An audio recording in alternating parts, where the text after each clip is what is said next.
Oke, nih kita mau ngomongin soal drama lagi ya. Cuman sekarang tuh drama tuh enak. Gue nggak usah ngebahas dua hal yang beda lagi. Abis ada drama, selalu ada meme-nya. Jadi udah two in one. Kayak yang kemarin aja soal si KTP Ohim ya. Sekarang juga sama. Jadi kali ini tentang Neo Historia ya. Kalau lu kagak tahu itu apaan, ya itu salah satu page yang gue bilang udah lumayan tua ya di Facebook ya. Itu udah dari tahun 2019. Jadi itu dibikin sama satu foundernya yang namanya Daniel Lim. Jadi ini page itu ngebahas tentang ya sejarah-sejarah baik yang ada di dalam Indonesia maupun yang di luar Indonesia. Ya zaman dulu sih gue udah tahu ya, karena itu terkenalnya hebohnya tuh gara-gara ya soal si Tanaka Hanabi. Ya cuman sekarang gue nggak tahu nih ribut-ribut rame-ramenya lain udah beda lagi. Jadi katanya tuh dia minta-minta donasi. Habis itu tuh dia diduga katanya ngelakuin penggelapan-penggelapan. Habis itu ya udah netizen tuh pada iseng, pada diobok-obok, dicari semua dosanya. Buset dah, dosanya banyak bener.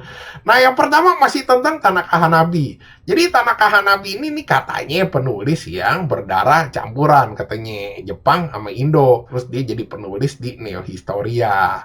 Terus belakangan ada kabar lagi katanya dia lagi operasi, ya terus dia koit. Wah, habis itu rame tuh, orang banyak yang ngebahas soal itu tuh, katanya, wah, katanya turut berduka cita ya, kita kehilangan nih salah satu penulis yang ngebahas tentang culture-culture Jepang segala macam, katanya. Cuman banyak netizen tuh yang nggak percaya soal ini gitu loh, ya nggak ada buktinya gitu, nggak ada, ya misalnya ada fotonya, atau ada mahkamah, cuma ada ilustrasi-ilustrasinya aja. Ya gue salah satu yang kagak percaya, kenapa? Soalnya di zaman dulu tuh nggak cuma sekarang aja, tuh di Facebook tuh udah banyak orang yang dibilangnya mati ntar hidup lagi, mati hidup lagi. Ya akhirnya gue iseng-iseng, lu tau lah gaya-gaya nulis gue tuh ngetrol-ngetrol kan, biasa yang pendek-pendek begitu. Gue cuma nulis ya kayak cerita Gebi ya si Hanako ini. Ya itu maksudnya Gebi sih ya, cerita lagunya Gebi yang ditinggal mati kekasihnya. Habis itu anjing gue dikeroyok, anjing banyak banget itu komenan-komenan yang keroyok gue. Oh, sampai gue diobok-obok. Zaman dulu kan gue masih review minuman dibilang pemabok. Ya udah dah, gue bilang daripada urusan runyam gue hapus aja. Sebenarnya gak cuma gue doang yang dihakimin masa. Banyak orang tuh yang mempertanyakan aja. Cuma sekedar mempertanyakan loh, itu keaslian ini cerita. Bener gak apa enggak, itu udah langsung dikeroyok rame-rame sama fansnya Neo Historia. Ya cuma belakangan tuh ketahuan katanya kalau ini cuma sekedar cerita fiktif buatan si Daniel Lim ini, si founder. Terus dosa yang kedua tuh soal politik. Jadi itu belakangan Neo Historia itu masuk ke dalam ya, kalau gue bilang soal politik gitulah. Terus diduga sama netizen-netizen juga dibilang katanya iya dia jadi buzzer bayaran, itu masih nggak ketahuan lah, nggak ada buktinya.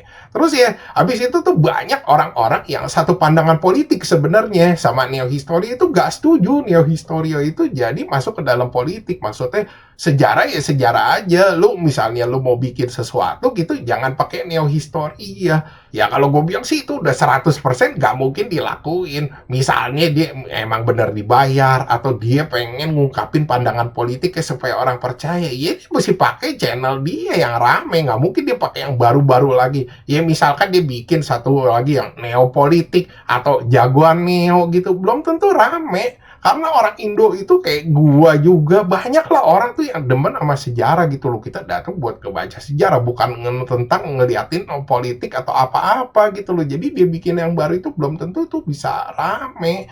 Ya sebenarnya masuk akal juga sih dengan mereka tuh yang ngomongnya tuh yang bilang pandangan politiknya sama tuh bilang kalau misalnya lu campuri sejarah mau politik, sejarahnya itu bisa jadi kabur gitu loh, bisa ngeganti-ganti. Kita jadi gak tahu sejarah yang asli yang mana gitu loh. Bisa juga kan dimasukin ke dalam unsur-unsur politik gitu. Ya sebenarnya sih bener yang dia orang pada ngomong. Terus yang ketiga tuh soal katanya penggelapan-penggelapan. Jadi ini belakangan tuh katanya Neo Historia katanya ngalamin kesulitan keuangan. Nah, habis itu si Daniel Lim ini bilang katanya gara-gara manajer keuangannya itu bawa kabur duitnya Neo Historia. Nah, cuman nih cerita kagak selesai. Jadi manajer keuangannya itu klarifikasi, dibilang katanya dia nggak bawa kabur katanya. Dia cuma ngambil gaji yang jadi haknya dia. Sebenarnya itu masalah keuangan di dalam Neo Historia itu udah lama gitu loh. Jadi banyak duit yang dipakai katanya buat bayarin apartemennya si founder. Habis itu buat bayar travelingnya juga. Terus juga masalahnya nggak cuma itu katanya. Ada honor-honor fee itu penulis-penulis yang akhirnya nggak disalurin, nggak dibayar. Terus ada gaji yang lain tuh pada nunggak. Terus manajer keuangan nih disuruh, ya pokoknya jadi segala macem lah ngerangkap ini itu. Tapi digaji kecil, abis itu gajinya juga nunggak. Dia lebih milih katanya bayar cicilan apartemen dulu. Ya akhirnya ya udah manajernya ngambil haknya, cabut gitu, berhenti. Ya cuman akhirnya kayak dikambing hitamin sama si Daniel Lim ini. Dan yang terakhir dosanya Neo Historia yaitu minta donasi ke orang-orang. Dan ternyata tuh hasilnya didapat dikalkulasi sama netizen-netizen tuh katanya buset dah gede banget 150 sampai 160 juta. Habis itu katanya ya dananya ini nggak jelas untuk apa-apa lagi. Jadi semua orang pada curiga. Ya aftermath-nya ya si Neo Historia ini ngasih laporan keuangannya. Habis itu dijadiin meme lah sama netizen-netizen tuh itu. Dikopas-kopas lah tulisan-tulisannya yang soal media independen atau apa minta donasi. Habis itu gambar-gambarnya, muka-mukanya si Daniel juga diedit-edit. Ya sekarang sih gue mau kasih opini gue juga ya. Ya soal donasi sih. Pertama gue lihat laporan keuangannya. Kan gue anak accounting juga nih. Gue ngebaca kok laporan keuangannya kayak begini ya. Aneh menurut maksud gue. Kalau menurut gue sih gak usah ribet-ribet. Lu gak usah bikin-bikin kayak begini gitu. Mendingan lu kasih transparansi yang jelas aja. Misalnya duit dari donasi itu masuk berapa gitu. Ya lu foto. Habis itu ya udah lu misalnya rekening itu keluar untuk apa, keperluan apa gitu, BCA gitu. Lu foto juga. Udah jelas selesai. Itu orang nggak bakalan nanya-nanya lagi. Kan orang ngeliat gitu. Oh ini untuk ini ke PT ini atau ke orang ini. Orang kan bisa search juga PT ini apaan nih. Ya udah itu pasti jelas. Daripada lu bikin-bikin begini ya. Lu buat orang accounting juga jadi pada bingung. Buat orang yang kagak ngerti juga bingung. Ini ngebaca ini apaan maksudnya.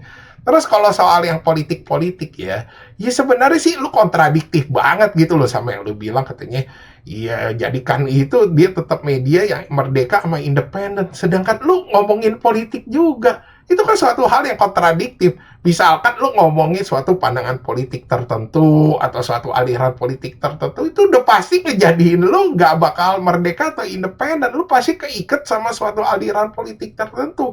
Itu kenyataan, itu nggak bisa dipungkirin dari zaman dulu gitu loh. Lu nggak bisa bilang merdeka tapi lu mau ngomongin politik juga. Ya daripada begitu ya mendingan lu kalau mau ngomongin politik ya lu sebagai Daniel Lim gitu loh, sebagai ID lu.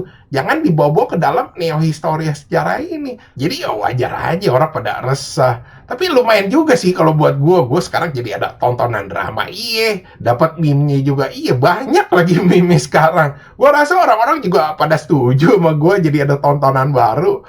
Oke, sekian gitu aja bahasan dari gue. Thanks for watching. Jangan lupa like dan subscribe.